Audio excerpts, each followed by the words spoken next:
Nah, ini Nusantara mulai sudah semakin semakin ribut karena sama-sama punya pengaruh sendiri, membawa pengaruh sendiri-sendiri.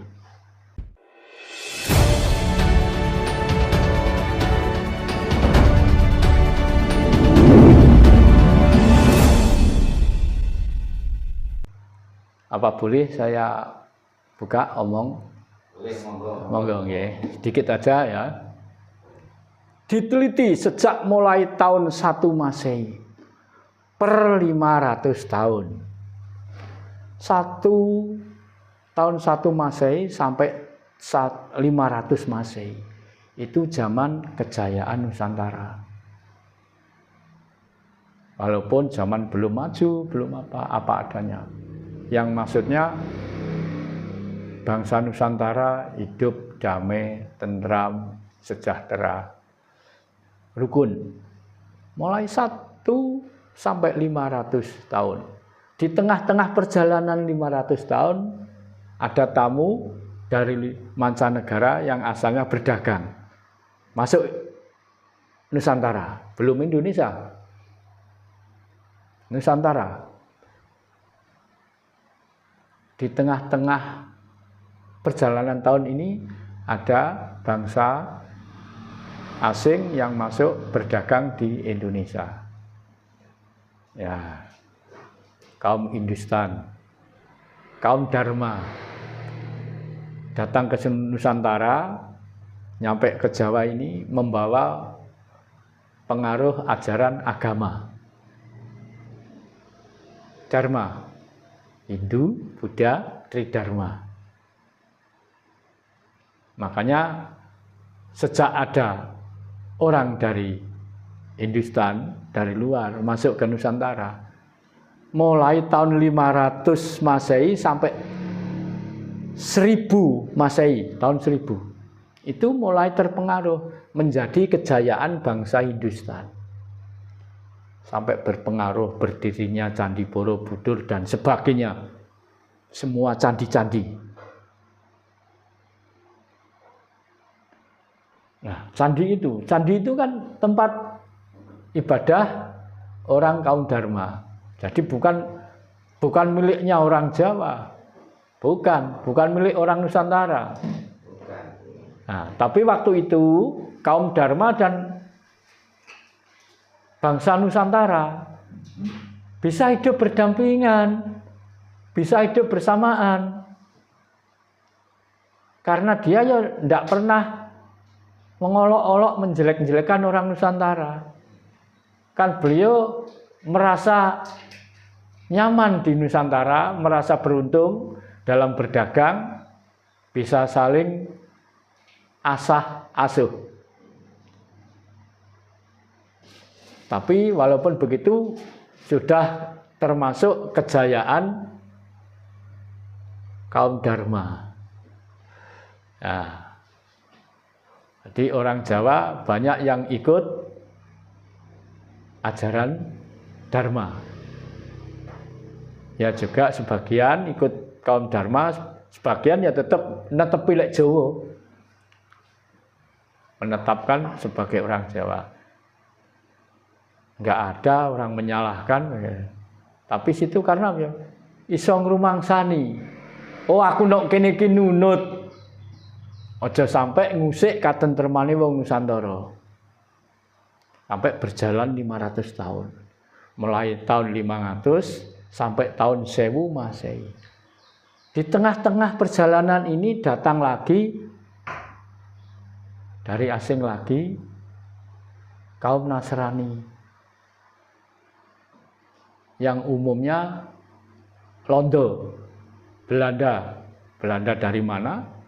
Apa dari Nederland, apa dari mana? Pokoknya orang Nasrani.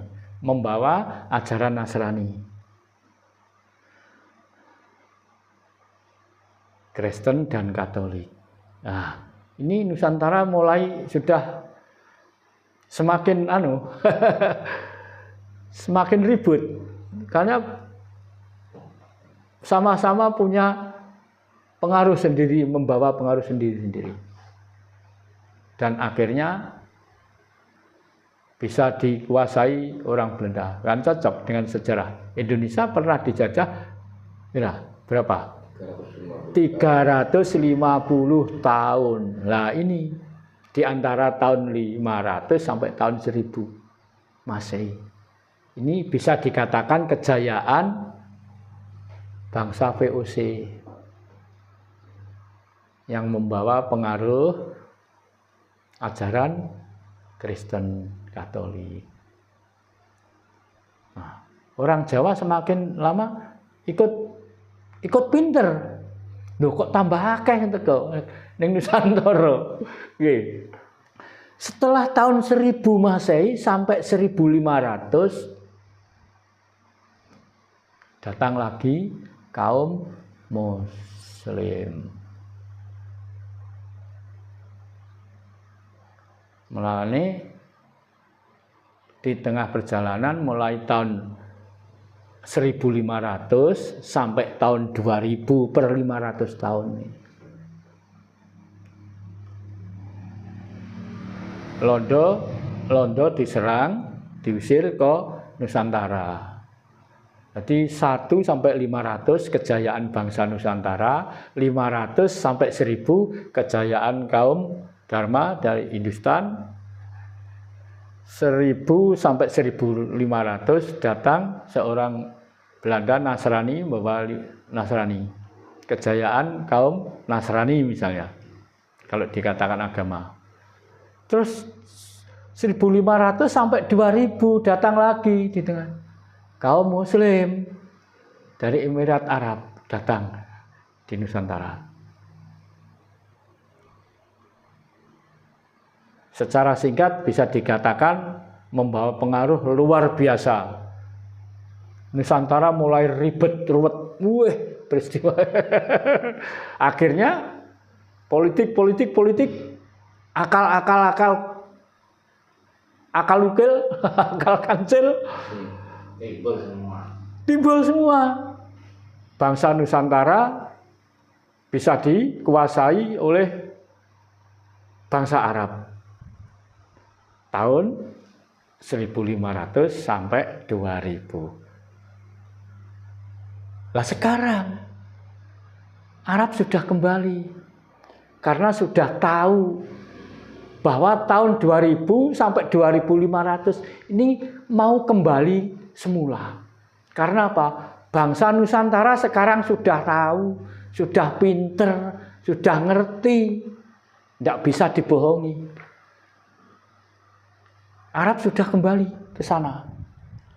Di Nusantara bisa dikatakan kejayaan Islam. Budaya dari Arab. Lah, sudah tahu. Sekarang orang Arab sudah enggak mengaruhi. Lah, yang tinggal sekarang mulai tahun 2000 besok sampai 2000 masih ada sisa-sisa ini yang mengembangkan bangsa kita sendiri kok. Nah, ini yang saya minta dengan hormat, khususnya orang Jawa dan umumnya bangsa Nusantara, mbok ndang sadar. Ini sudah waktunya kembali. Wis wayahe Jawa Bali Jaya, kejayaan Nusantara ini. Iki mestine sangka perjanjian 500 tahun, kan sudah banyak orang ngerti toh. Tadi secara napa nggih? Kerajaan duwe nujum dhewe-dhewe, nggih, kepene sepundi. Zaman Majapahit, jadi Abdi Kinasih Majapahit yang Sabdo Palon dan nujum Arab Syekh Subakir mengadakan perjanjian. Akhirnya yang Sabdo Palon oncat saka Nusantara. Lah datang kembali ditandai tsunami Aceh kembali menjawa. Lah ini sudah waktunya tahun 2000 sampai 2500 Masehi, ini sudah waktunya kembalinya bangsa Nusantara, kejayaan Nusantara. Jadi hanya tinggal sebagian ini yang masih belum sadar. Tapi saya percaya kok bahwa orang lupa itu tidak akan selamanya. Suatu saat pasti ingat, pasti sadar bahwa kita ini bangsa Nusantara. Sekarang yang dinamakan Indonesia. Coba toh sekarang. Nek wong Jawa urip ning Jawa, ora ngembangno budaya Jawa iki lak wis mengkhianati awake dhewe. Nggih. Wong Indonesia urip nang Indonesia. Ora ngembangno budaya Indonesia. Ngembangno budaya asing. Nah iki kan wis mengkhianati bangsa lan negara. Nggih, nggih. Nggih. Lah muga-muga ndang sadar. Nah, karena sudah waktunya. Wis kasep jane iki. Wis 2023. Padahal sekarang Indonesia sudah mencanangkan 2045 mencanangkan Indonesia emas. Ayo, wong-wong Indonesia, nek rumangsa bangsa Indonesia ndang padha sadar. Awak dhewe wong Indonesia yang ngembangno Indonesia. Kena apa to?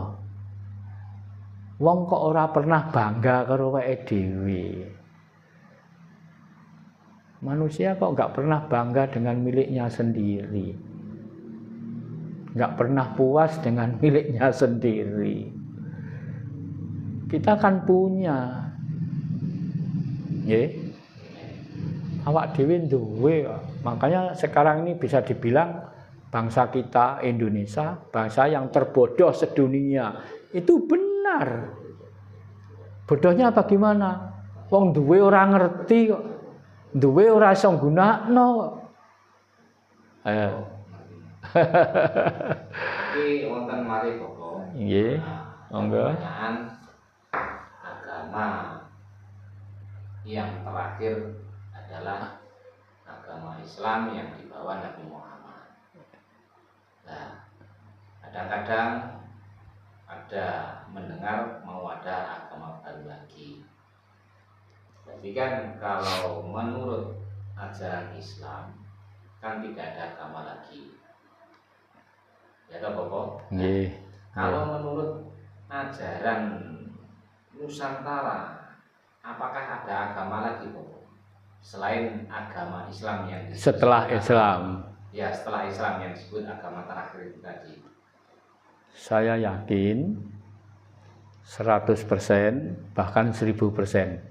Islam itu agama yang terakhir dan Nabi Muhammad itu adalah nabi terakhir. Saya percaya. Itu saya sudah menerima. Kalau saya katakan belak-belakan apa enggak disangka saya ini pamer? Sudah saatnya. Sudah saatnya ya. Wis wayahe. Wis wayahe senajan ngerti nek gak wani omong percuma. Ngerti gak wani bergerak percuma. Wis wayahe kok apa merdeka sok kapan meneh. Nah, saya jelaskan gini. Benar. Islam itu agama yang terakhir. Tidak akan ada agama lagi. Mulane dikatakan Nabi Muhammad nabi akhirul zaman. Zaman apa? Zaman agama. Bukan zaman yang lain. Kepercayaan tetap kepercayaan. Bertuhan tetap benar. Dunia ini bisa dikatakan abadi.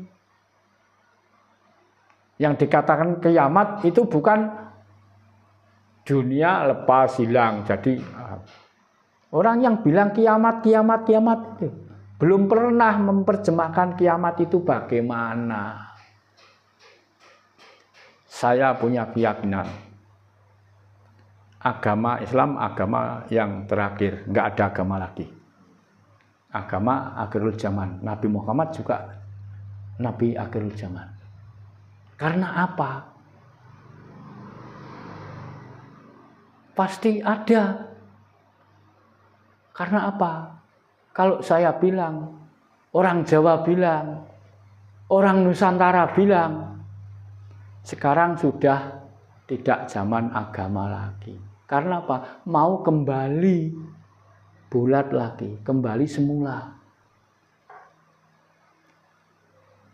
Sebab apa? Karena agama sekarang, misalnya wadah tempat, sudah tidak mampu, tidak muat dipakai rumah orang sedunia. Agama sudah tidak mampu untuk perdamaian dunia. Karena Tuhan menurunkan agama itu kan karena di dunia kisruh, ribut. Jadi diturunkan sebuah agama. Biar anut ajaran agama. Kalau sudah anut ajaran agama, orang menjadi baik. Karena sudah ditata di sana. Nah sekarang sudah tidak ada agama lagi. Nah agama termasuk kaum Dharma, kaum Nasrani, kaum Muslim. Yang ada di Indonesia itu ada 6 agama. 3 kaum. Kaum Dharma, Hindu, Buddha, Tridharma. Itu kaum Dharma. Satu kaum tapi 3 agama. Di Indonesia ada 6 agama. Yang kedua, kaum Nasrani, Kristen dan Katolik. Sudah 5 toh. Yang satu kaum Muslim. 1 agama, hanya 1 agama.